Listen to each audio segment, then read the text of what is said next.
Doctor Bhimrao Ambedkar ji, जिनको दलित, शोषित, निराश्रित और गरीबों का मसीहा कहा जाता है। लेकिन मैं आपको बता दूं कि डॉक्टर भीमराव अंबेडकर जी दलितों के ही मसीहा नहीं थे, वो संपूर्ण भारतवर्ष के मसीहा थे। कोई भी व्यक्ति चाहे किसी भी जाति का हो, किसी भी धर्म का हो, सबके हित के लिए डॉक्टर भीमराव अंबेडकर जी ने कार्य किए। उनके हितों को ध्यान में रख करके आगे बढ़े। कल 14 अप्रैल डॉक्टर भीमराव अंबेडकर का जन्म दिवस, जिसे पूरा भारतवर्ष बड़े ही धूमधाम से मनाता है और उस महापुरुष को संपूर्ण भारतवर्ष के लोग याद करते हैं। आपको बता दूं, कहा जाता है कि भारत पाखंड रूढ़िवादी विचारधाराओं का देश था। पाखंड बहुत होते थे हमारे देश के अंदर, और आज से 50 साल पहले, 60 साल पहले की यदि हम बात करें तो ऐसी परंपराएं थीं जो भारत के विकास के रास्ते में रोड़ा बनी हुई थी।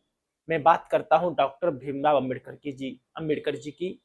जब वो छोटे थे तो उनको स्कूल में कदम भी नहीं रखने दिया जाता था, अंदर नहीं बैठने दिया गया, उनको बाहर निकाल दिया गया स्कूल से, क्लास से, ये कह करके कि तुम दलित हो, तुम नीची जाति के हो, हम तुम्हें नहीं पढ़ा सकते। और ऐसी प्रथाएं हमारे देश में बहुत पुरजोर से चली हैं कि नीची कास्ट के लोगों को घरों में नहीं घुसने देना, उनको साथ में नहीं बैठने देना, उनको सम्मान ना देना, उनको दुत्कारना, उनको प्रताड़ित करना। पहले समय पर यह बहुत चलता रहा है, लेकिन आज के भारत में ऐसा कुछ नहीं है। आज के भारत में हम सब जाट, ब्राह्मण, ठाकुर, क्षत्रिय बाद में हैं, सबसे पहले भारतीय हैं। और भारतीय होने के नाते प्रत्येक भारतवासी एक दूसरे भारतवासी का, चाहे वो किसी भी धर्म से बिलोंग करता हो, का सम्मान करता है, प्यार देता है, स्नेह देता है, उसे आदर देता है।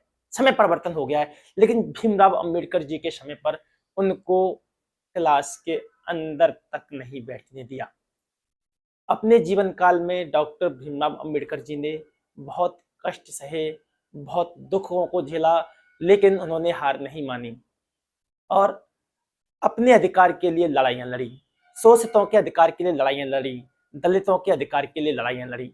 आज हम बात कर रहे हैं उस महापुरुष की जो कभी संविधान सभा का अध्यक्ष था, जिसने संविधान लिखने में अपनी महत्वपूर्ण भूमिका निभाई थी।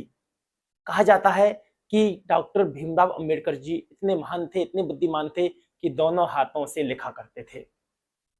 तो आज मैं उस महापुरुष को याद करते हुए, उस महापुरुष के श्री चरणों में वंदन करते हुए आप सभी को डॉक्टर भीमराव अंबेडकर जी के जन्म दिवस की बहुत बहुत शुभकामनाएं देता हूं।